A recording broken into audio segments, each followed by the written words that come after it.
আসসালামু আলাইকুম সবাইকে স্বাগতম। আমি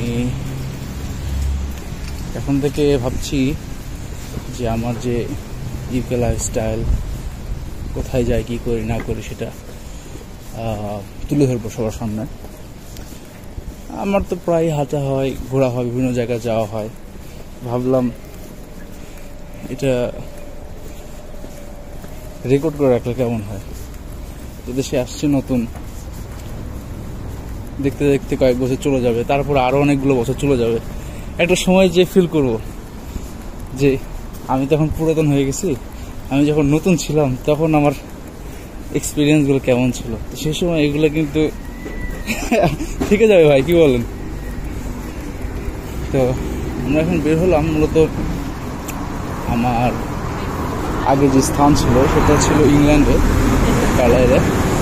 তো এখান থেকে আমি ডান্ডিতে শিফট করছি।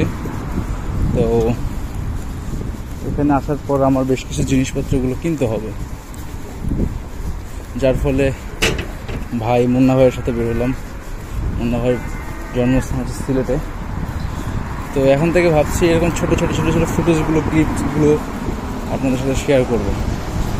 তো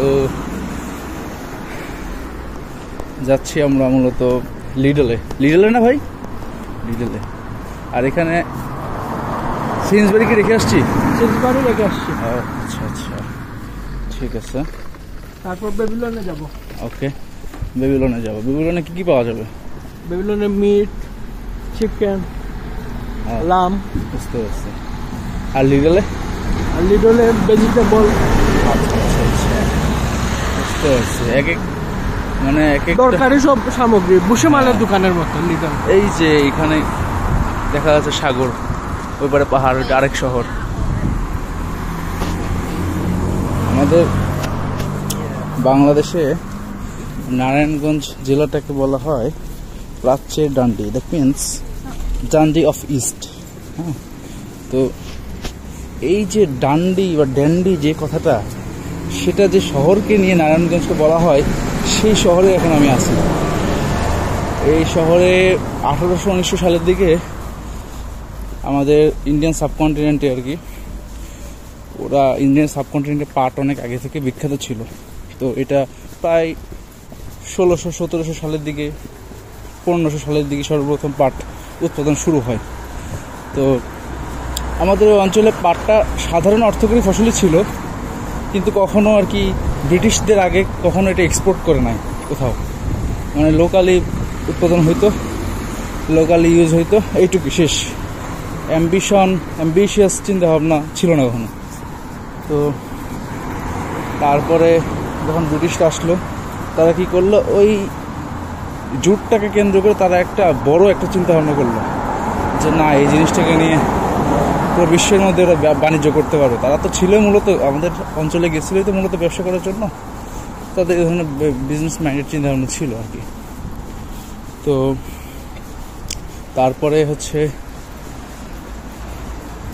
তারপরে তারা কি করলো, ওই আমাদের অঞ্চলে যারা কৃষক আছে তাদেরকে দিয়ে নীল চাষ যেমন করাতো, এই পাট চাষও করাতো। তো পাট চাষ করার পর সে পাটগুলো নারায়ণগঞ্জে আর কি বেশি বিখ্যাত ছিল, সেখান থেকে এগুলো কালেক্ট করে সেগুলা পাঠায় দিতে হচ্ছে এই ডান্ডিতে। তারপরে এই যে কাঁচামালগুলো সেগুলো নিয়ে ডান্ডির দিকে ফ্যাক্টরি গড়ে উঠলো, বড় বড় ইন্ডাস্ট্রি হাব হয়ে গেল। পুরা বিশ্বের জুট ইন্ডাস্ট্রি হাব বলা হতো ডান্ডিকে। তো সেই ডান্ডি এটা। তারপর একটা সময় এই যখন পলিথিন বা প্লাস্টিক জাতীয় জিনিসপত্র আবিষ্কার হলো, আস্তে আস্তে সময়ের ব্যবধানে পাটের চাহিদাটা কমে গেল। আমরা রাস্তা পার হলাম। এখানে রাস্তা পার হওয়ার সিস্টেমটা অনেক সুন্দর। এখানে বাংলাদেশে এই সিস্টেমটা দেখলাম গুলশানে, বনানীতে বেশ কিছু জায়গায়, 3-4 জায়গায় পরীক্ষামূলকভাবে চালু করছে। তো এটা ভালো, কারণ একটা সিস্টেম থাকলে সবাই সেটা মানতে পারে। হ্যাঁ, আমরা এখন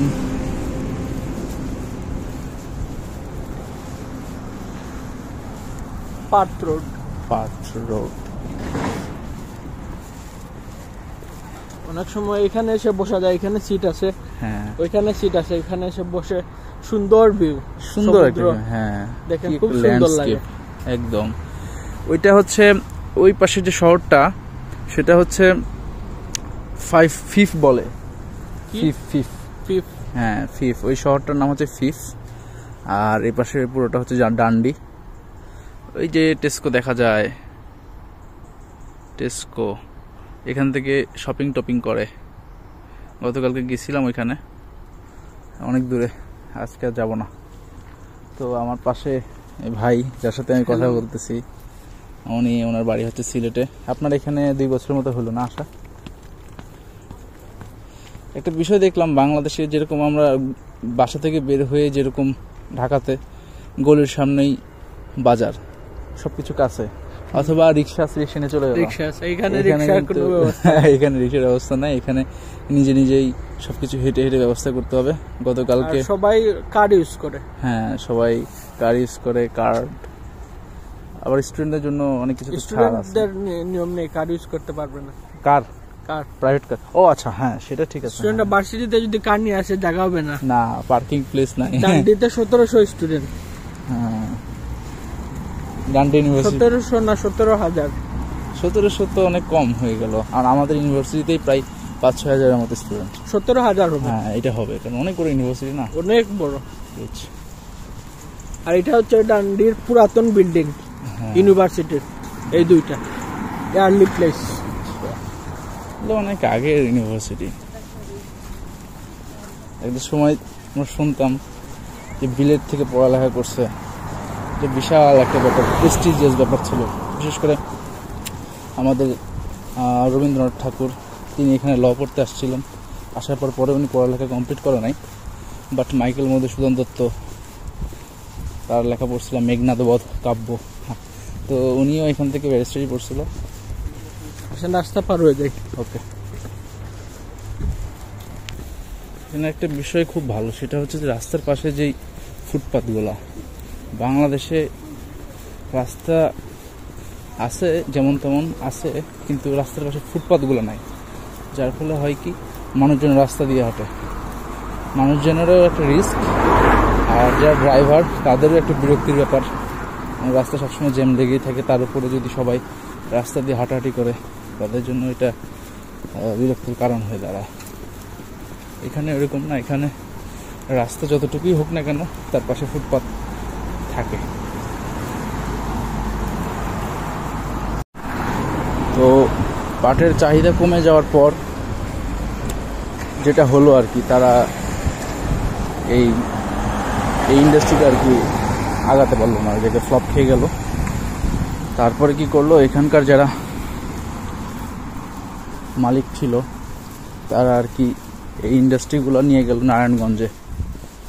তারপরে কি হলো, নারায়ণগঞ্জে তারপর থেকে হচ্ছে এখানে ইন্ডাস্ট্রি মূলত গড়ে ওঠা। এর আগ পর্যন্ত ইন্ডাস্ট্রি এখানে তেমন একটা ছিল না।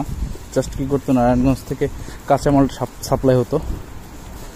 তো ওই যে নারায়ণগঞ্জে জুট মিল, মানে আদম যে জুট মিল, যেটা এই জাতীয় আরও বেশ কিছু জুট মিল আর কি, সেটা তখন কাজ শুরু করে দিল। আর ওই টাকা থেকেই মূলত ব্রিটিশ আমলে বাংলার অর্থনীতিটা অনেকটাই আর কি সাপোর্ট পাইতো। ইভেন পাকিস্তান পিরিয়ডেও আদম যে জুট মিলটা ছিল, তারপর একটা সময় এটা বন্ধ হয়ে যায়। তো এটা মূলত শুধু বাংলাদেশ না, জুটটা পশ্চিম বাংলার বেশ কিছু এলাকা, এখানেই মূলত পাটভিত্তিক যে ইন্ডাস্ট্রি, যে শিল্প কারখানা, সেগুলো গড়ে উঠলো, পাটভিত্তিক ইকোনমিটা গড়ে উঠলো। আর যেটা বললাম, এখান থেকে ইন্ডাস্ট্রি যখন শিফট হয়ে গেল বাংলাদেশ বা পশ্চিমবঙ্গের দিকে, তারপর থেকেই মূলত এই অঞ্চলের জুট ভিত্তিক যেই ইকোনমি ছিল সেটা আস্তে আস্তে ফ্লপ খেয়ে গেল। আর ওদিক দিয়ে বিকাশ হতে থাকলো আমাদের ওই অঞ্চলের দিকে, যেটা পরবর্তীতে আর কি ফ্লপ হয়ে যায়। আমার পাশে হচ্ছে এটা ইউনিভার্সিটি অফ ডান্ডি।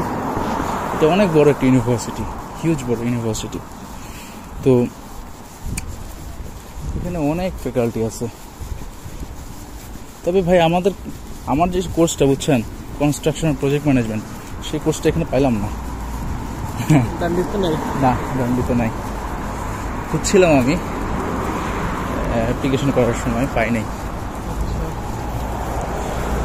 তো এই হলো মূলত ডান্ডির হিস্টোরি।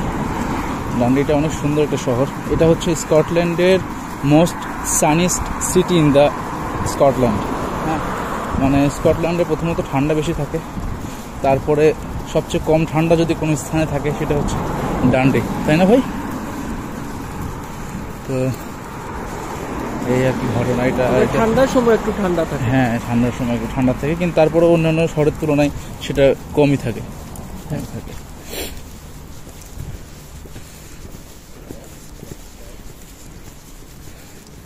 এই আর কি আমরা চলে আসছি, অলরেডি চলে আসছি হচ্ছে ওভারগেটের সামনে। এটা একটা বড় একটা শপিং কমপ্লেক্স। তো পাশে এটা হচ্ছে হলো একটা গির্জা, চার্চ। তো আমরা এখন সোজা চলে যাব বুটসে। কিছু ওষুধপত্র লাগবে।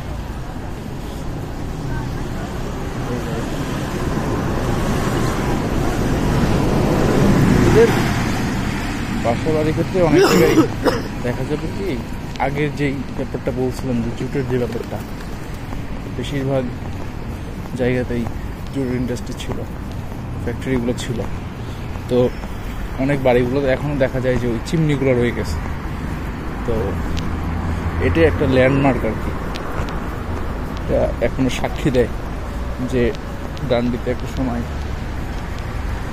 জুট কেন্দ্র করে ইকোনমি ছিল। এদের আর্কিটেকচারগুলো অনেক সুন্দর, ল্যান্ডস্কেপগুলো জোস।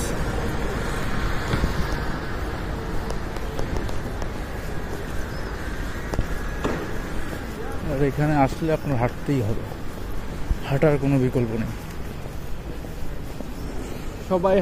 সবাই হাঁটে। সুতরাং এটা Dundee parish church, Dundee parish church, saint Mary's found. Oh my god, মানে হচ্ছে এটা 1190 সালে এটা প্রতিষ্ঠিত হয়েছে। হ্যাঁ, এত আগের কালচারগুলো এখনো ধরে রাখছে। আর এটা হচ্ছে প্রাইমার্ক। আমি যখন দেশে ছিলাম, প্রাইমার্কের একটা ইন্ডাস্ট্রি কাজ করছিলাম, কনস্ট্রাকশনের। তো ওরা কি করে, বাংলাদেশ থেকে ড্রেসগুলো নিয়ে এসে সেখানে সেল করে।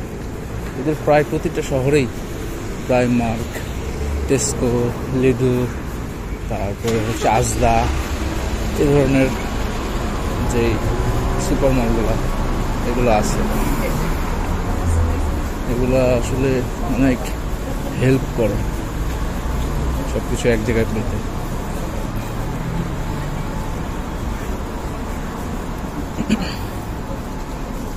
মূলত আমার চাওয়া ছিল যে আমার ফ্রেন্ড সে একসাথে আসবে, সে এখন আমার সাথে নাই। দেখি ভবিষ্যতে আমরা হয়তো একসাথে শিফট করবো। আচ্ছা, এখানকার বলেন তো ভাই, এই জায়গার একটা ল্যান্ডমার্ক আছে, সেটা কোনটা?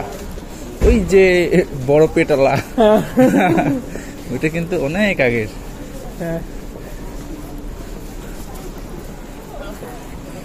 রাস্তাগুলো অনেক উঁচা নিচা, এটা তো কিছুই না। আমি ওখানে গেছিলাম বুঝছেন, আপনার উপরে DD2-তে গেছিলাম, সরি DD3-তে গেছিলাম। যাওয়ার পথে এমন উঁচা রাস্তা, আল্লাহু আকবার, বহুত কষ্ট হয়েছে ভাই উঠতে। উঁচা রাস্তা? হ্যাঁ, পাহাড় ঢালু। বুটস। তো এখান থেকে সব ধরনের ওষুধ পাওয়া যাবে।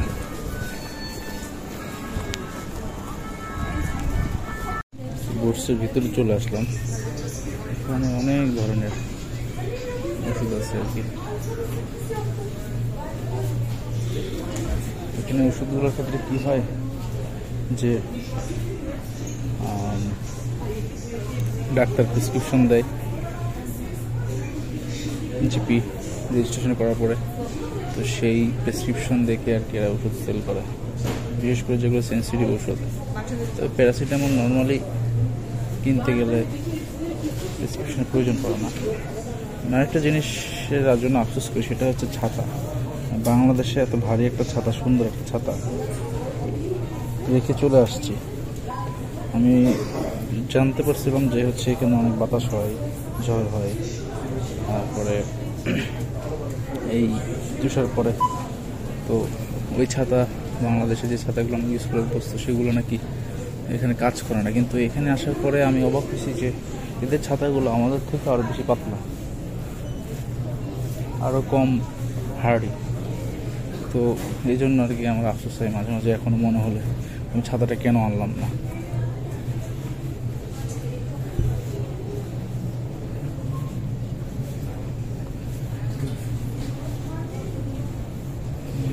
আমার এখানে রেজিস্ট্রেশন এখনো করিনি, আমি করে ফেলবো খুব দ্রুত, কারণ এতদিন করার প্রয়োজন হয় নাই, এখন পার্মানেন্টলি শিফট করছি, তো এখন এটা করতে হবে।